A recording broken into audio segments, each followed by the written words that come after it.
apologize. Hold on one second, guys. I apologize because I forgot to start the recording.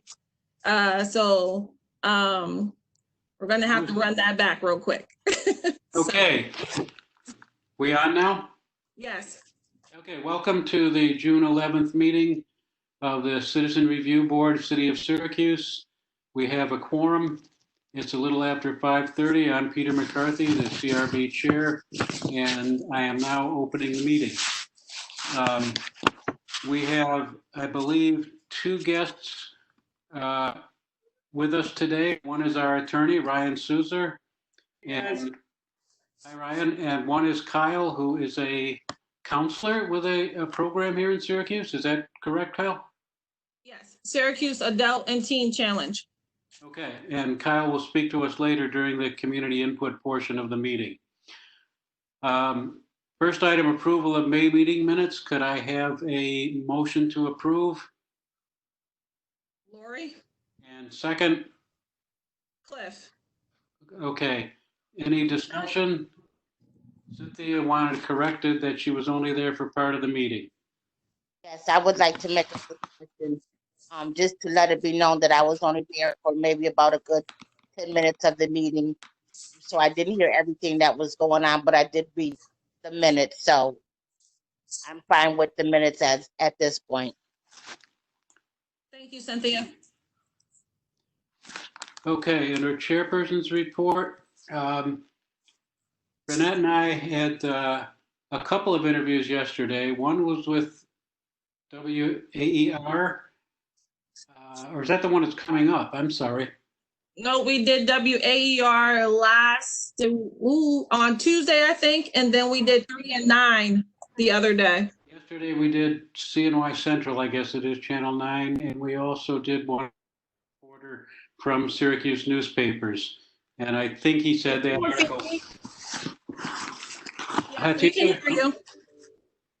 Hatisha? Just that we didn't vote to, we didn't vote to approve the minutes yet. Sorry, thank you. I appreciate that. We did, and we got to get it on tape. So I'm going to interrupt myself and call for a vote on the minutes. We had discussion, no more discussion of minutes. Okay, all in favor? Raise your hand or say aye. Are there any opposed? No one is opposed. Okay, so the minutes have been approved. Back to chairperson's report. So we've had several press interviews. Renette, do you have any more other comments about those interviews? No, given the times that we are in currently, we see that we have been news publications and things are reaching out to us more often to get our opinion with regard to the repeal of 50A and just about what's currently going on in the community with regard to the marches and protests and things of that nature. So just let you guys know that we'll probably be doing a few more coming up, and we'll try to let you know as soon as we know something. Typically it just happens in the morning, and then I reach out to Hatisha and Peter to try to see which one of them can attend with me, but just so you know. And I thought the Syracuse.com interview was pretty good. He asked a lot of in-depth questions and said he'll be doing a fairly in-depth article, and I think he said that would come out Sunday, so watch for that. Yes, on Sunday. The We Can't Breathe rally, Renette, did you want to say anything about that? That was the rally that we did with the Black and Latino Caucus, and everybody that was able to come out came out in their t-shirts, and we thank you very much for coming and sitting in for that rally. And we had the opportunity to share some data from the CRB to the public. And as we stated before, we know that accountability is necessary, and we kind of were able to get that point across. I'm not sure if any of the board members who attended wanted to say anything with regard to that rally. If so, you can just raise your hand and then I can unmute you if you'd like to say anything about it. If not, we'll move on. So I'd like to add that that was a rally was hosted by Assemblywoman Pam Hunter, and it was in recognition of the statewide movement to repeal 50A, which hides police discipline records from the public. And that repeal has been accomplished along with a number of other steps by the state Senate and Assembly, and I believe the governor has committed to sign those. So we'll have to look at what that means for us. There are provisions in the statute and in our bylaws, and we'll be leaning on Ryan a little bit to help us sort that out and figure out exactly what that means for us in terms of confidentiality issues. That's what I'm doing right now, and I've probably got some more for you. Yeah, and I think it's 120 days before it goes into effect anyway. Is that right? Yeah, after the governor signs it, it doesn't go into effect for 120 days. Okay. Hatisha, got something? Go ahead. You're on. Okay.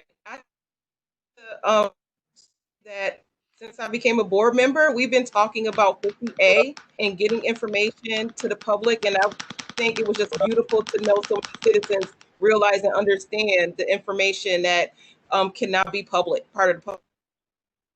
I think it was good. I was glad to see how many people came out and the continuation at City Hall on Saturday. That's it. Thank you. Okay, Renette, your administrator's report. So we would like to point out that we have been fairly busy still with the CRB. We have 5 cases to review in executive session today. In terms of cases that came in, cases have slowed down a bit. And we know that some of them is related to COVID-19 and people being on quarantine. But in the month of May, we did receive 3 new cases so far this month of May. So we continue to get cases in via the mail. We go into, although we're working remotely, I go into the office at least once a week. That is to check the mail and pick up body worn camera footage that's being provided to us by the Office of Professional Standards. The office telephone is still ringing off the hook with regard to people trying to find out more information about the CRB and just general questions, because as you know, someone's always answering the phone at the CRB. So we have that going on. In terms of the monthly financial report, we're continuing to pay bills with the funds that are available to us. The budget cycle will be ending shortly, and the new budget cycle, as you know, begins July 1 for our next budget. So just so you know, if you have any questions related to that, feel free to let me know. We are on target to just maintain the spending that we have been doing, and we're not going over budget anywhere.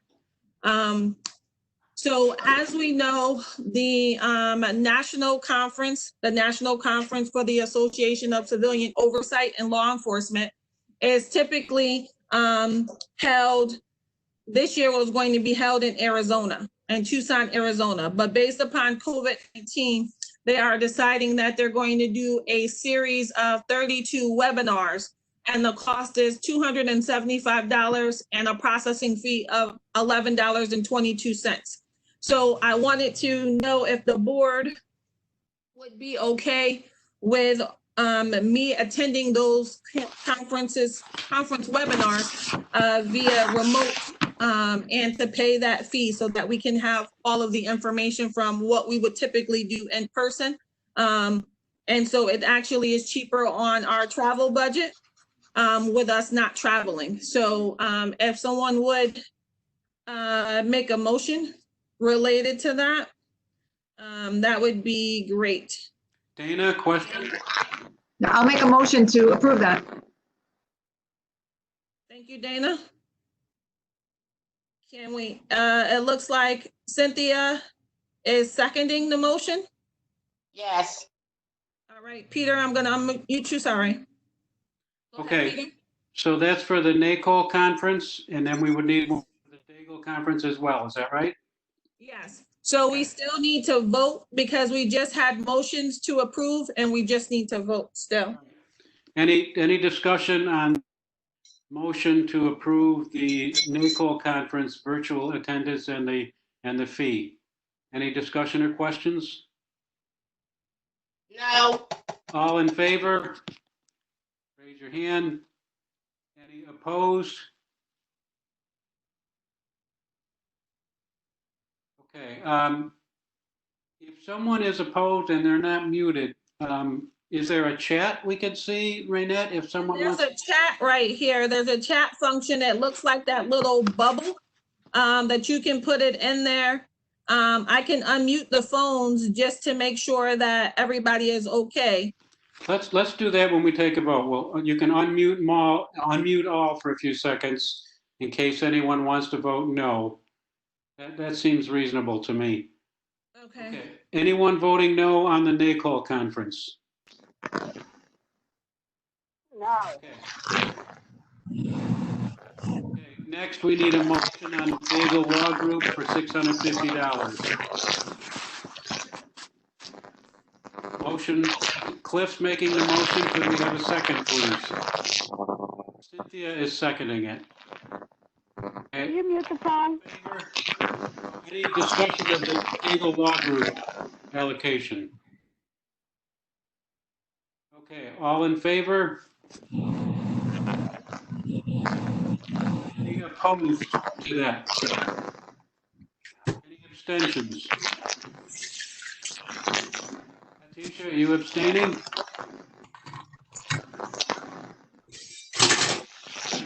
Can't hear you. Anybody else hearing static? It's Dana's line that statics. I'm not sure why, but it, Just turn it off.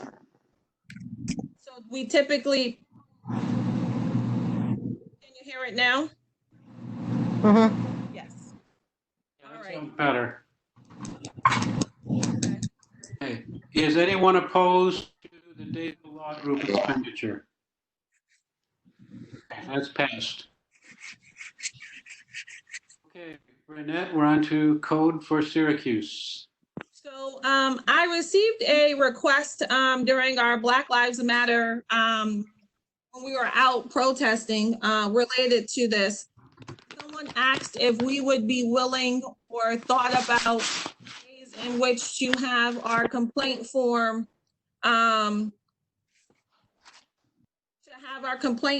to be utilized online. And that was something that I was thinking about having done through our current website. But this group called the Code for Syracuse was going to provide us with an opportunity to do it via like a mobile app. And Hatisha raised a good question when I sent her the information as to whether or not we would be in control of this mobile app. Is it looking to be filtered somewhere else and things of that nature? That's why I was really looking for technology-wise for us to do it through the website, similar to how the police department is able to take complaints through the website. So that's what Code for Syracuse was about. I believe I shared all the information with everyone as to her proposal. So I just kind of wanted to mention it, but just mention it as a way to think about it in the future, in terms of think about more. So she wrote and she said, Code for Syracuse is a volunteer group of technologists who work to provide support to government agencies and nonprofits and actualize their ideals on how they can best serve their community members with their digital projects. We help build technology free of charge to partner organizations. With a leadership team of 4 developers and tech enthusiasts, they have 150 plus members on Meetup and part of the local Syracuse software development Meetup and National Code for America organizations. We can also help build visibility of our partner organizations through our public presence. Our example projects include building a new website for the Syracuse Tenants Union and testing and creating setup documentation on a New York State COVID-19 case dashboard for Cornell University. We were wondering if there was an opportunity for us to partner with you to help make the complaint form more user and mobile friendly. We believe that this will help to increase the amount of individuals that will make complaints when they feel that they have been subjected to unjust police practices. So that's just a little bit about them. I don't have any personal experience with regard to them. I see that Cliff has a question, so I'm gonna unmute Cliff. Go ahead, Cliff. So, I had read it also. What I had wanted to ask you was, how were we filing complaints as of right now? Are we doing it by phone or are we doing it online? No, people are still mailing them, and I'm going to the office and I'm mailing people complaints out. Okay. So our regular method, we just are not open to the public. I've even dropped some complaints off to people's house as well. So I've been kind of doing that as long as I can maintain my social distance. So I've done both of those things during COVID-19 to make sure that we're still getting the proper people the complaint forms. Okay, because I was telling everybody to call in to the office, with the understanding that you would be getting the message and that you would be getting back to them as far as the complaint was concerned or whatever. And So if they've called the office, I've spoke with them, and I've either decided to, at that point in time, mail them out complaint forms. We've mailed out at least 5 or 6 since I've been here. Since we've been on quarantine. So we're still getting those complaints out. And is there an application for them to fill out a complaint form on our website? So you can go on our website and you can get the complaint form, but you can't submit it that way. So you can get the complaint form, fill it out. You can print it out. You can print it out, yes, from the website. Okay. But then you would still have to mail it to us, or you would have to have somebody scan it in, and you can submit it by email as long as the whole entire thing is scanned in, which means you'd have to go to Kinko's or go to some place where someone can scan it in, and then you can email it to me. Okay, I want to get that information from you so that I can get that information to a couple of people. Okay. And if they send an email to crb@syrgov.net, I can email them a PDF of the complaint form as well. So either way, I can get it to them. Okay, I'm going to call you and get that information a little later on. Okay. Peter, and then Lori, then Peter. Go ahead, Lori. Hey, I have 2 things. One, I've got a lot of concerns about this as far as whether, I don't know, I can't even get into my concerns at this point because I need to read it more thoroughly. I think it's a great idea, but we need to work through some accountability issues and how do we make sure that we know we got all the complaints, and how does the complainant know that we got their complaint? The other parts of this is someone had reached out to me recently, and I don't know if he ever did reach out to you, Raynette. I did tell him to. He's interested in helping us develop an app that people can then do the forms from their phone. I will get you his information. I mean, if we're going to work on it, let's work on it completely, I totally understand.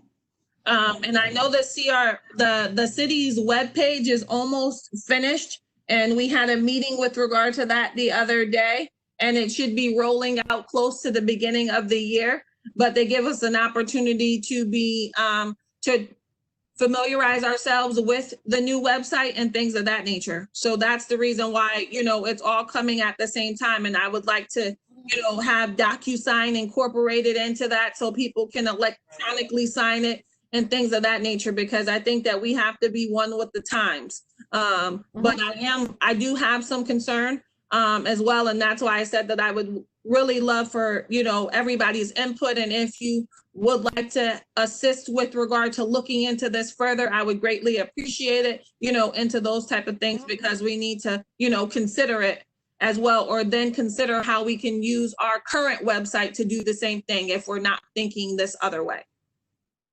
Right. Okay. Peter, and then Cynthia. Go ahead, Peter. A couple things. I'm in favor of, if we can work this out, I think it's a great idea to be able to do it. I'd like to know more about who these people are. I'd like to maybe check out references at Syracuse Tenants Union or somebody they've done work for. Is that Sharon Sherman? No, that's a different one? Okay. Nope, Dana said that's a different one. Okay, well, we can find that. I'd like to check references. I think we might all have some questions about security and access and who can see stuff and whether we're going to get it. And the last point is we've had a concern come up that we are required to get a signature before we do an investigation. So we have to figure out how to deal with that one. Right, and that's why we would be looking for, even if we did it through our website, that as long as DocuSign is available in that function, we can have them use DocuSign, and that will be able to assist with regard to that. So then that will alleviate, that will still, you know, make it a valid complaint with a signature. All right, Cynthia, 1 second. Okay, go ahead, Cynthia. So, and I apologize, I missed the beginning of the conversation where you were saying, where did the information come from? What were you reading from? So the information came from an email. So I was approached by someone at the rally, and he said that he would be interested in, you know, if they would be interested in assisting us with this complaint form and getting it, you know, available by mobile phone. And so I said, okay, here's my card, send me some information with regard to it. And so then when I told them, you know, we have a meeting, I invited them to appear at the time of our meeting, but they weren't available. So then she sent me this blurb that I shared with, I believe I shared with people with regard to what the Code of Syracuse is. And so that's the discussion that we're having about it. Right. So I must have missed the whatever you shared because I didn't see it. Okay. Did you send it to us via email? Yeah, I sent it via email. Okay. I can send it again. I can send it again. I mean, we can all, you know, this isn't something that we're going to vote on today. It was just a conversation to have with everybody present so that you can have that information. That's all. Right. I just want to read about it. That's all. And then prepare any notes, if any, as to the next time we discuss it. Sounds like a plan. I appreciate that. Thank you. All right. I think that's the end of my report. So I'm going to unmute Peter. Okay, so I think that the sense we can have Renette go ahead and continue to look into that and research it, and we won't be making any decisions yet. Okay, I think we're ready for committee reports, community outreach, and public education. All right. So with regard to committee reports, we had a so I was wondering if we could do some type of community outreach or some sort of march in people's communities while still maintaining some sort of social distancing. If that means just maybe, you know, 2 members of the board per each section or something of that nature, meaning like myself and that member of that district going out and then providing pamphlets to the community. Given everything that's going on currently, I think that it's good to be visible. I did march this past week after the Black Lives Matter rally, I did march with Last Chance for Change, and people were excited to see us, you know, with our banner out there supporting that, since some of the recommendations most recently have been to strengthen the CRB. So I wanted to, you know, provide you guys with that information and ask your, you know, thoughts and opinions as to would you like to do something like that, because I think that it'll help the community become aware of the CRB more, and, you know, given the times that we're in currently. It looks like Cliff has a comment. Go ahead, Cliff. So I want to volunteer for that. Okay. When the time comes, so you can put me down for volunteer work as far as that's concerned. It'd be an honor to, you know, walk with you and distribute some of that information and get our information out to the public, because a lot of people don't know how to go about it. and they don't understand what the Citizen Review Board is about. So put me down to volunteer with you for that up and coming. When just let me know when the information is when we're going to Okay. do it. Thank you. Dana? I will also volunteer, but I wanted to sort of mention that Syracuse Housing is planning some community outreach events going through the summer and into September, where they're looking for community groups to have booths there. So as soon as I get information on that, I will definitely write us in if we're interested. Okay, great. Also, the Westcott Cultural Festival should be coming up sometime soon. I know that we've been doing it for years now. I wondered about anybody's thoughts with regard to continuing it. It usually costs us $50. Do you want to do it again? Do you not want to do it? Does anybody have an opinion with regard to continuing to do it? Lori? It's a lot of fun for us to do, but I don't know that we get anything out of it. I mean, we don't seem to have a lot of people stop by to know about us. I'm doing it, but if it's not going to help us, I don't know that we should. I mean, it's a long day. Absolutely long day. I mean, if we can do it where we can each take an hour or so rather than one or two people staying there for 10 hours, that might be okay. But I personally don't want to sit for 8 hours in that and only have 4 or 5 people take the information. Okay. Cynthia, you had a comment? Actually, I just want to piggyback off of what Lori just said. I'm willing to be there for a couple of hours, but again, I don't want to make it a 9 to 5. But I enjoyed being up there for other events. At the same time, I enjoy being up there. So if we wanna do it, then I would say, yeah. Okay, so we still have a little bit more time before we have to pay the fee. I know they just sent kind of like a reminder email, so it became it was on my radar. But again, it's $50, and we might be able to spend that $50 somewhere else. Lori? Are they going to be allowed to have it? Right, that's what the question was. They were saying that tentatively they were keeping it on the date, but they would get back to us as soon as they knew if they were going to have it. So I just figured it was worth mentioning and kind of throwing out there for us to think about. All right. Board develop. Hatisha, yes, go ahead. Hatisha, oh, go ahead. Yep, you're on now. So in situations where it's not best to have it, it's good if we just go around and pass out information. So we can still be there, wear our CRB shirts and say, hey, we're here, call us if you need us, type of thing. Okay. That's a good suggestion. Lori? Don't they have a parade too? I haven't seen I don't know. I think they do. I think there's a parade in the beginning. Right. It starts somewhere around noon. There's a parade from the corner of Westcott and Euclid down to the site of the fair. It's like 3 blocks.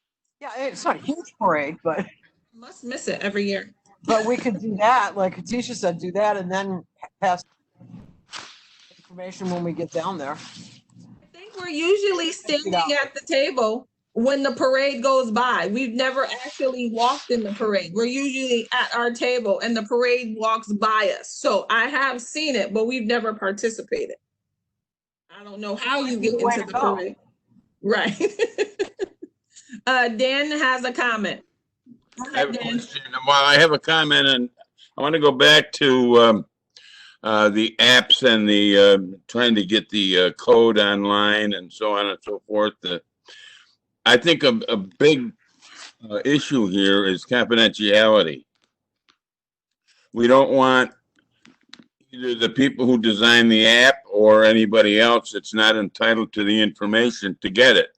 And I think that this is a question we need to ask whoever we talk to regarding this.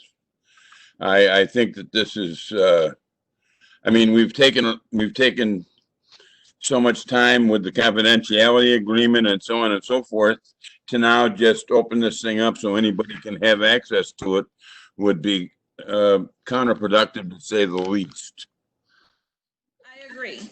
I was hoping that there was going to be, I mean, I was hoping that the control would still land back to the CRB's, you know what I mean, hands and things of that nature. And we weren't relying on them to maintain it and things of that nature. But again, I wanted to pose it and see if we were interested in finding out more information and then kind of going from there. If we weren't interested, then I wouldn't, you know, waste the time. But the point that I'm trying to make is that if we ask someone to design a program for this, they are going to have access to it. Okay. And we need to do that. I think that that's something. Then I want to go back even further because I guess I had things screwed up here. Have we ever considered the possibility of radio or TV ads?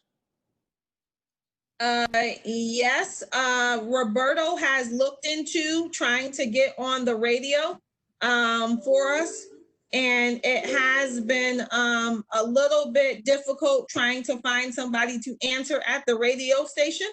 And I think that's because of everything that was going on with regard to Clear Channel Radio or whatever. I can't remember, but I think that's because of that. So we did leave a message for somebody, and I guess the host has to call you back. And we were still waiting for the host to call us back.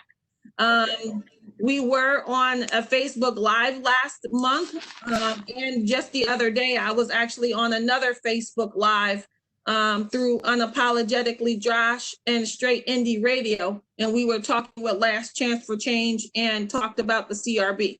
So we are trying to do those things, but we have not had the opportunity to get on, you know, an exact radio station. I know that Pastor Jaime for who is at People's Church, he has a radio station, and since the Clear Channel thing stopped, he is now doing a new one. So we can reach out to him and see if we can get on his radio show. But we have looked into it the best that we can.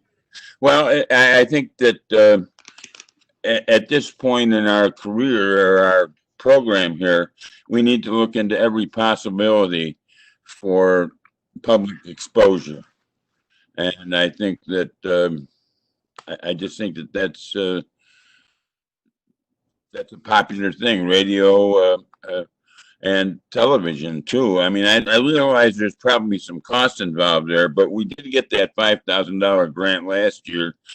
If the good Lord is willing, maybe we'll get that $5,000 grant again this year, and we might be able to do something with it.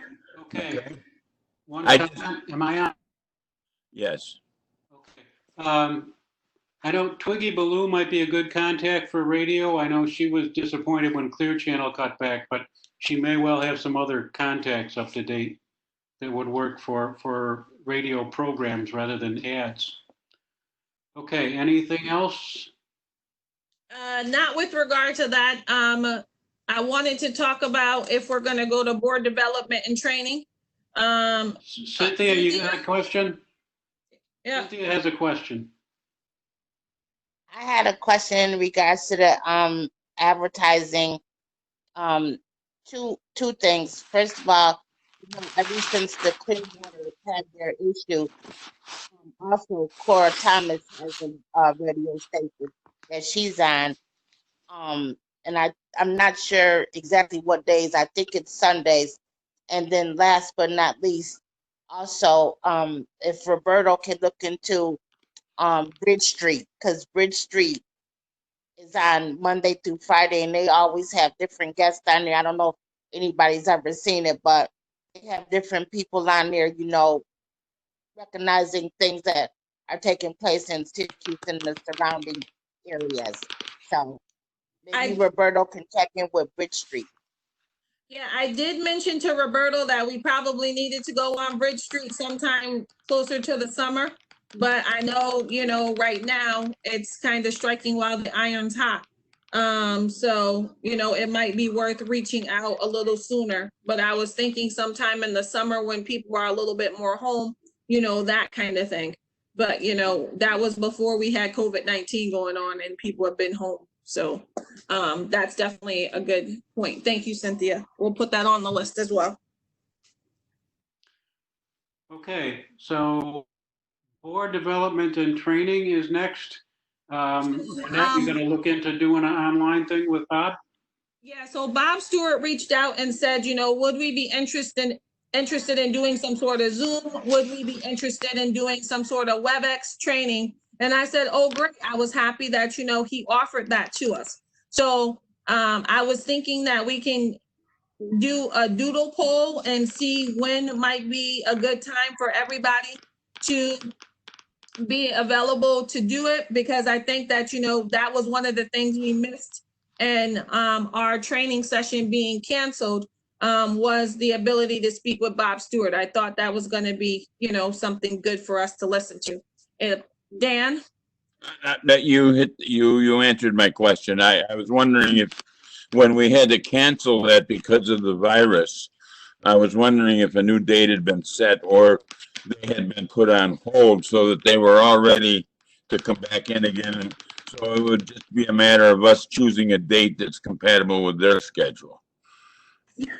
Okay, let's do that then. I think I'm in favor of that too, to have this guy. He sounds like a quality person, and I think that's I think the ones that I attended, the two that I attended over at the Union Hall there were helpful to me.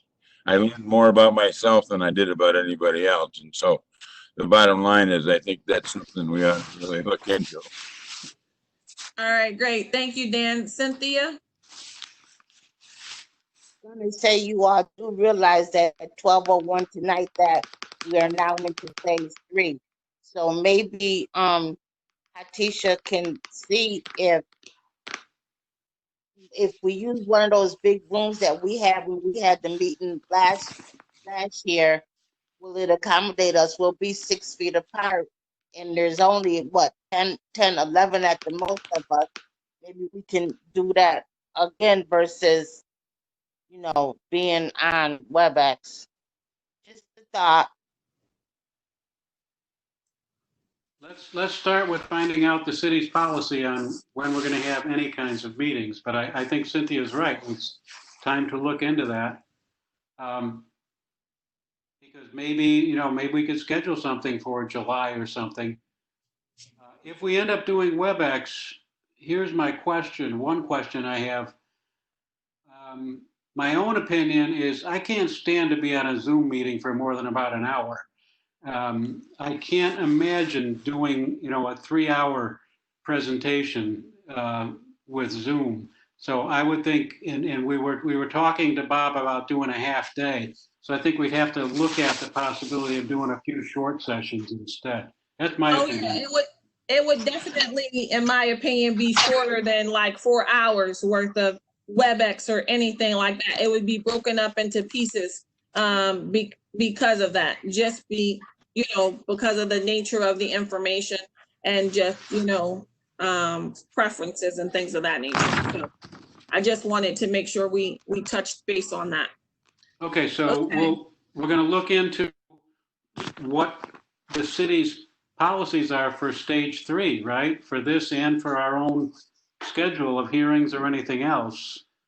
Well, I will point out that we technically, based upon a memo that I just received, we are actually supposed to be going back to the office beginning June 15th, which is this coming Monday.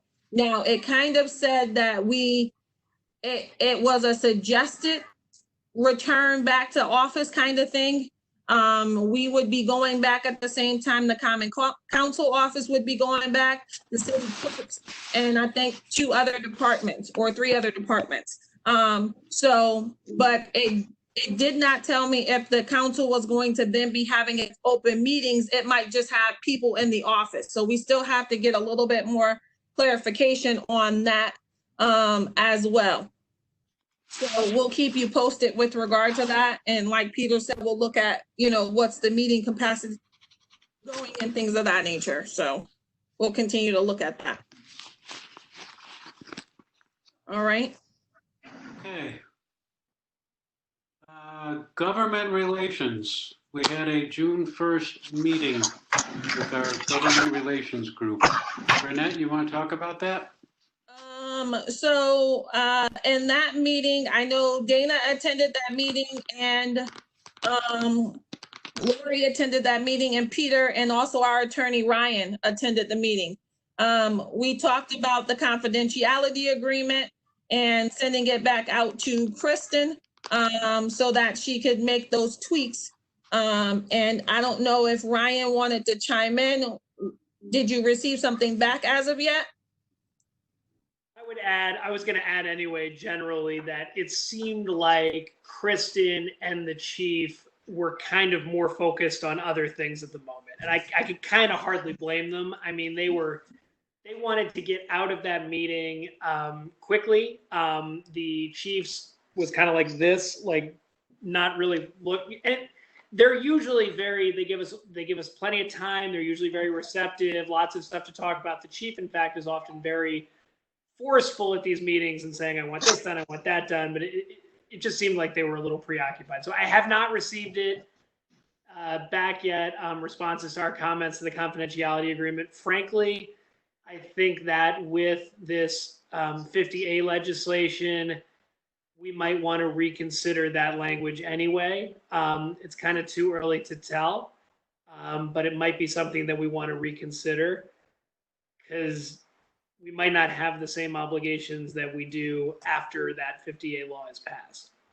Okay, that is a great point. And I know that we also had some concerns related to the timeframes, especially with regard to the 18 months for which an officer needs to be disciplined from the date of a infraction with the public.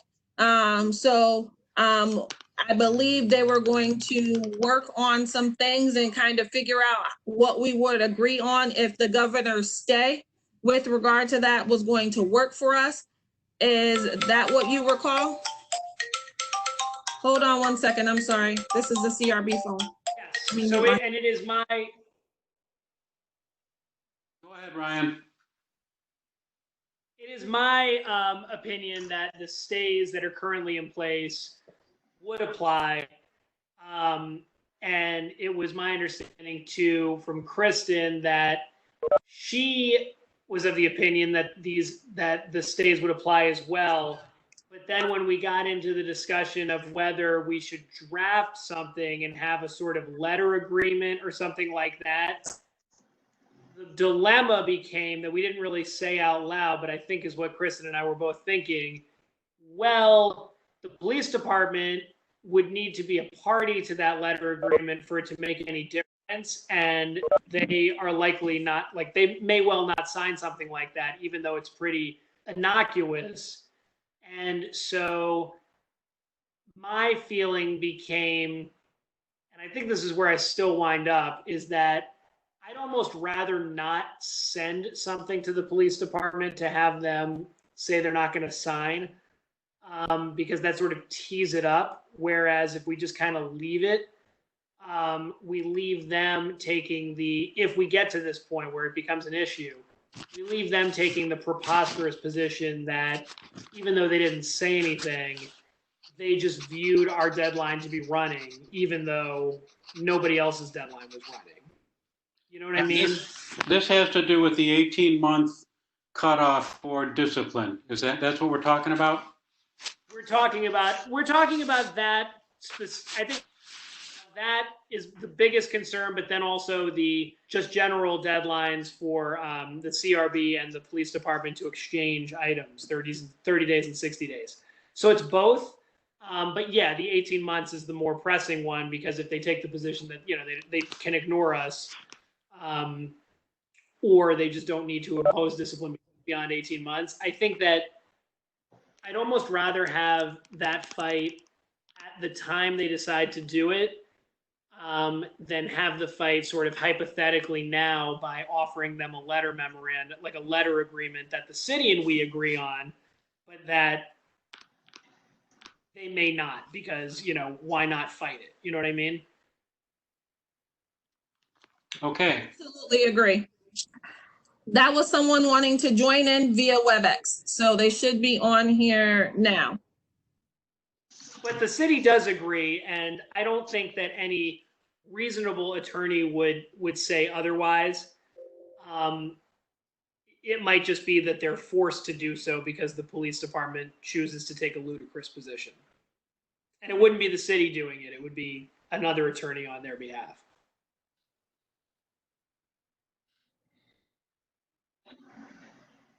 business from committees.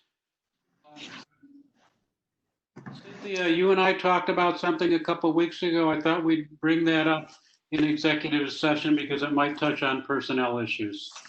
Okay?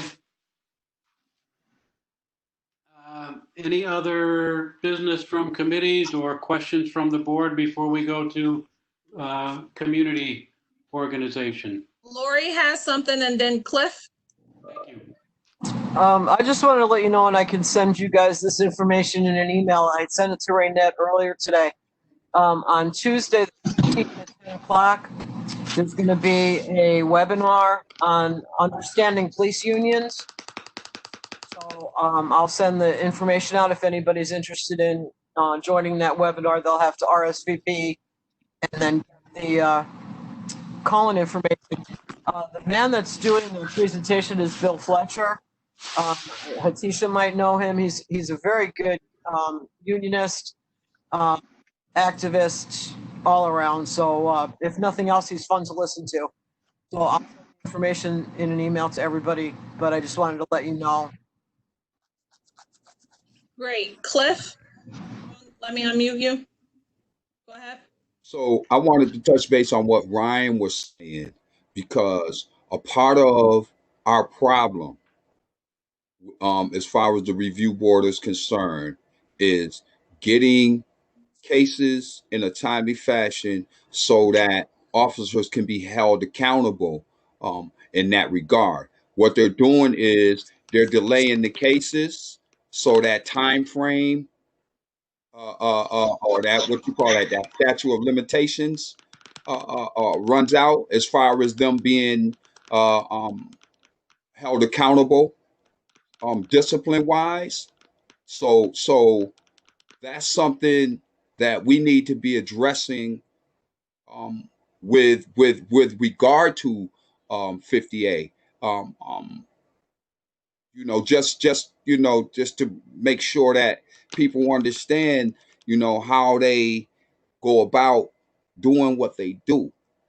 As far as delaying the cases, Ryan, I don't know. You can educate me a little bit more on that right there. But it seems like they're stalling the cases so that time frame runs out.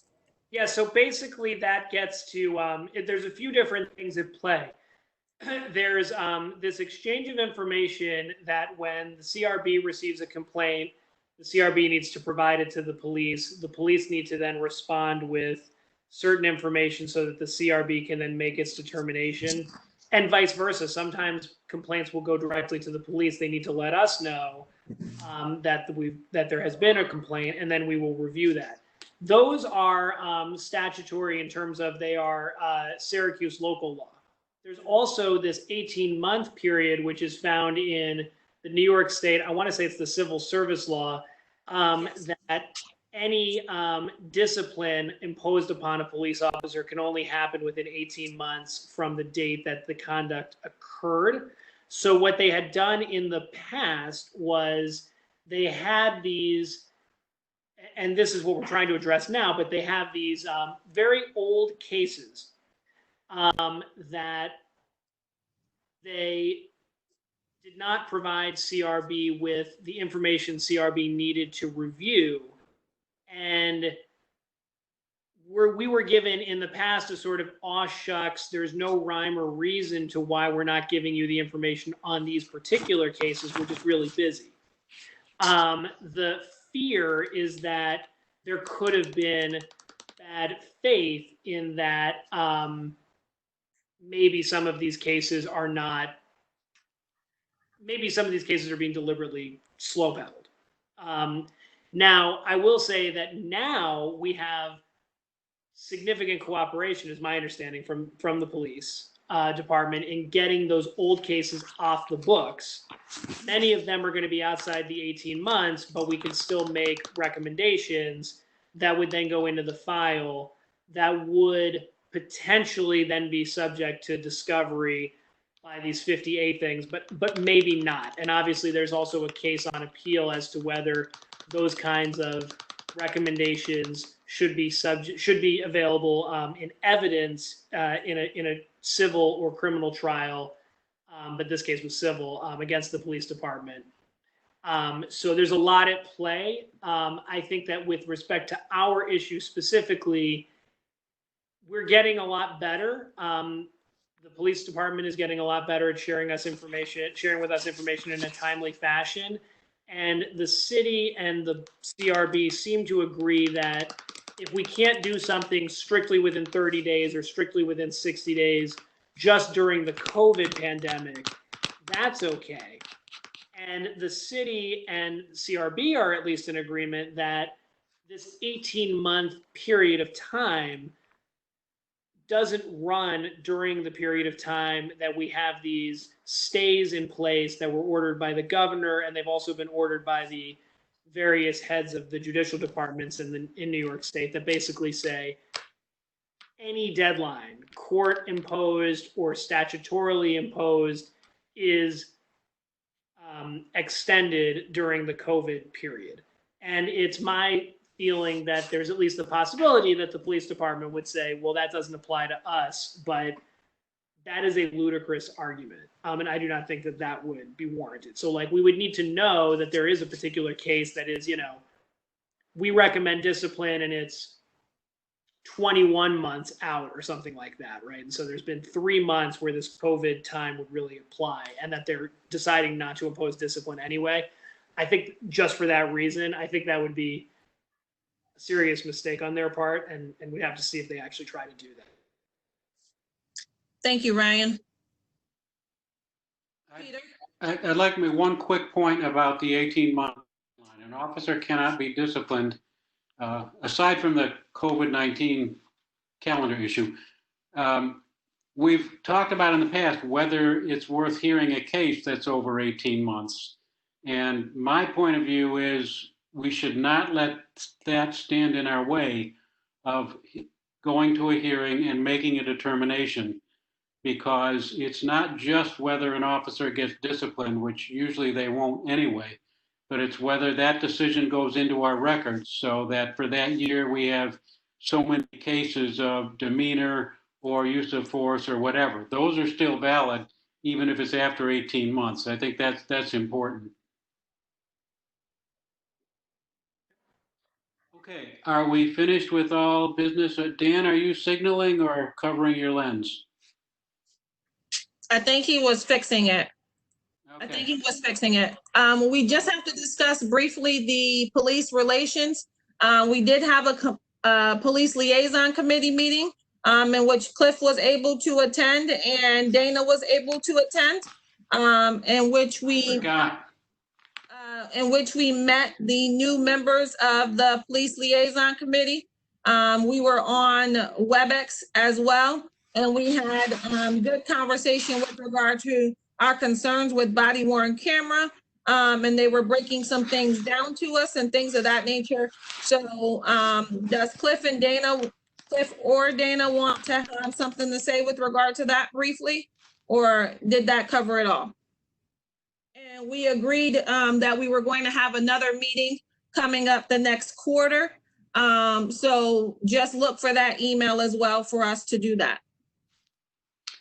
Thank you.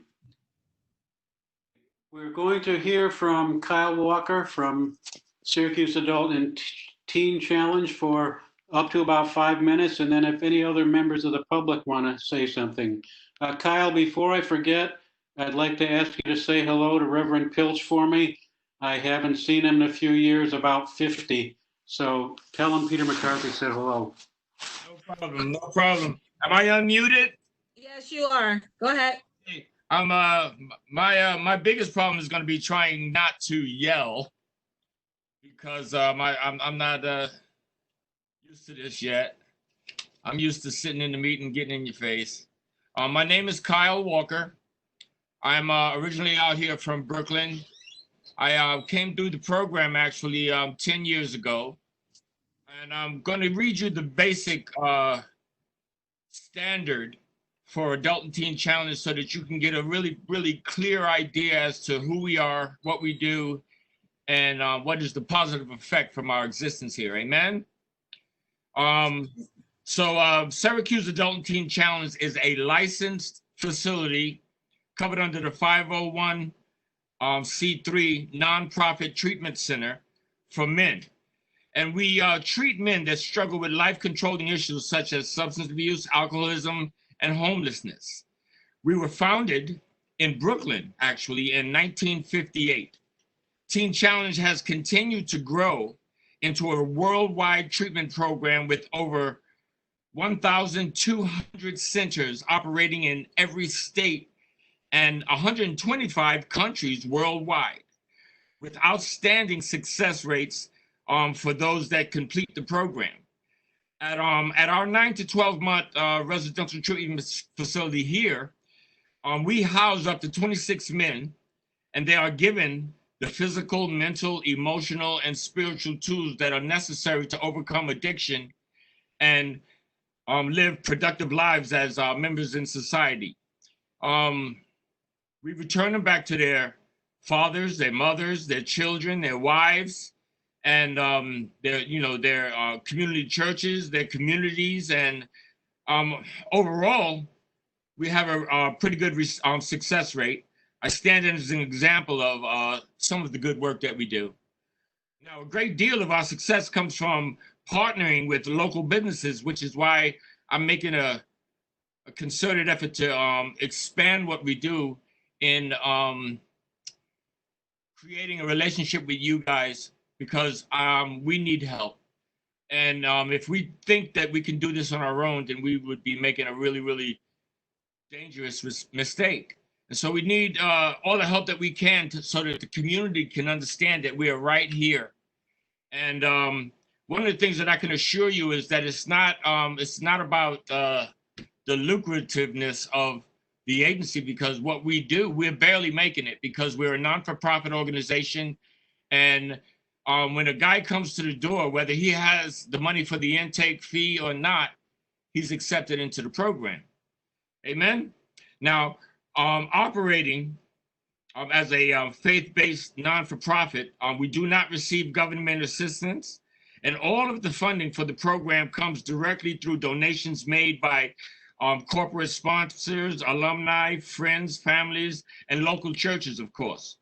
Our supporters have been faithful over the 45 years that we've been here at, as Adult and Teen Challenge in Syracuse, New York, but our center is always in need of financial support. We are increasing our effort within the community to bring awareness to all who might not know that there is a hope for the hopeless and salvation for those who are seeking the Lord. As a nonprofit organization, we are always in need of any and all assistance from the community and the people in the community that have the heartbeat of what we do here. We do this in hope that our doors will continue to be open to serve this community. We also serve communities from abroad, as our people come from all parts of the country and find hope and help and salvation here. We have men's and women's centers located in Albany, Brooklyn, Buffalo, Long Island, Rochester, and of course, we're in the process of trying to open up a women's facility here in Syracuse, New York. If you have any questions or concerns, I need you to feel free to contact me either at 315-478-4139 or my cell number, which is still the Buffalo number because I told you I worked there 5 years before I came back here, which is 716-544-8103. My email, which I'm going to have Chris send you, okay, to keep from us having to deal with it now. I'm going to have Chris, who is he's our tech personnel. He takes care of our, he's just a computer whiz. And some of us have different gifts, and one of mine is definitely not the computer. I'm about a year away from a flip phone. Amen. But we have people, God always provides, and he always puts people in your life that will assist you. And I wanted to make mention to Clifford that I remember you from one of the meetings that we had at the school. And I was just blessed to see you, and I've been praying for you, and I'm thankful for the brief conversation that we had. And I'm hoping that this is not a one-time thing for me, and that I can participate whenever you guys are having the meeting. Whatever I need to do, or whatever you direct me to do, I'm willing to do. And in any way that I can help, I'm willing to help. And so we're right now, we're in the business of saving lives. I don't need the paper anymore. What I know is this. I know that we all have various gifts that's used to help us in this community. I know that this COVID-19 thing has put a damper on a lot of people, and it's put a lot of people to the test, both psychologically and emotionally. And so I pray that you would know that right after this conversation that I have with you, that you guys are going to be included into our prayer petition. We have right now, we have 14 guys that are here. We have 7 students that have transitioned into ETP, which is our graduate training program. And we have 3 interns and 5 staff. I'm on the management team. My name, like I said, my name is Kyle Walker. I'm the community outreach coordinator here at Adult Team Challenge. And I'm presently in school for my minister's license. I have about 3 classes that I have to take. But we're also, given opportunities to have different trainings from fire safety, food handling, confidentiality, fire safety training, conflict resolution, and a host of other, I can't even remember all of the certificate trainings, because Teen Challenge invests in you, and they invest in you being better at what you do. And so, yes, I'm a counselor, but that's not the limit to what we do. And I just wanted to give you guys an opportunity to understand what we do here. I wanted to make myself available to help you. I can't wait until we have an opportunity to meet and look each other in the eye. And once again, I just want to thank you, Clifford, and thank you guys for so quickly inviting me. That's pretty much it. And I'm going to make sure that Chris forwards you all of the information from our mission statement to our current newsletter, to our duration and the curriculum, and what the program actually consists of.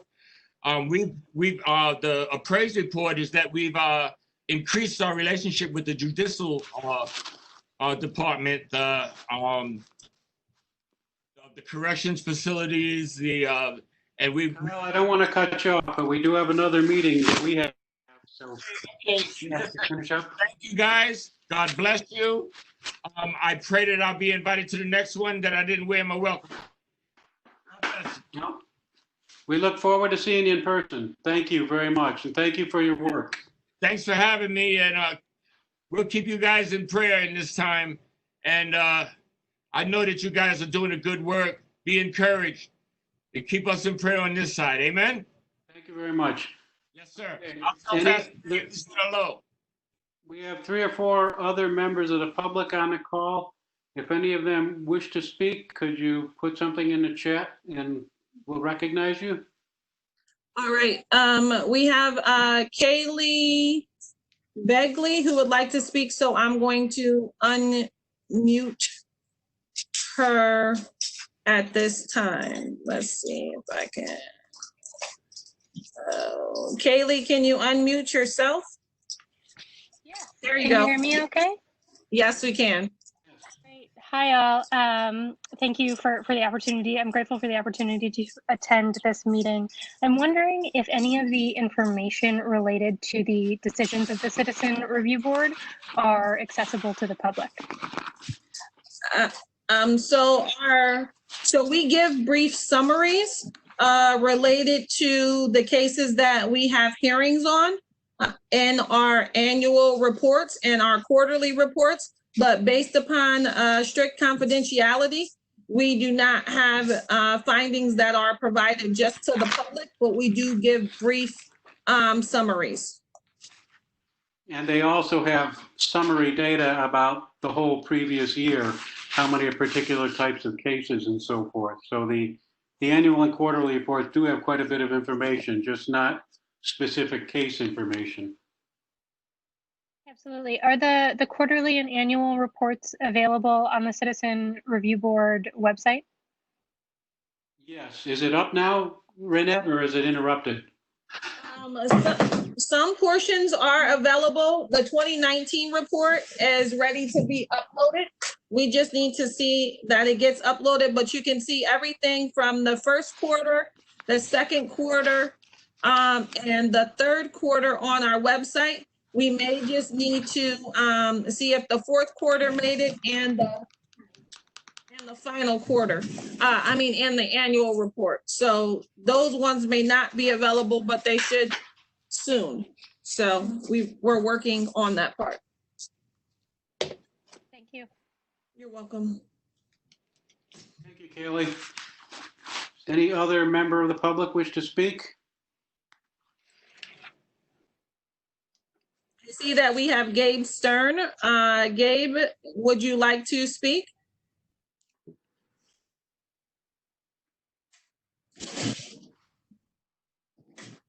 Okay. All right. Okay, then it'll be time to go to executive session to discuss our cases. Would someone please make a motion to go to executive session? Cliff, and second by Dan. Okay, all in favor? Any opposed?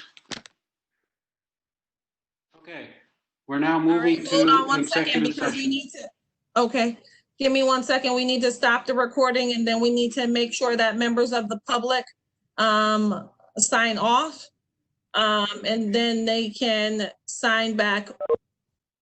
Yeah, if they just sign off, that would be great. I can still see you.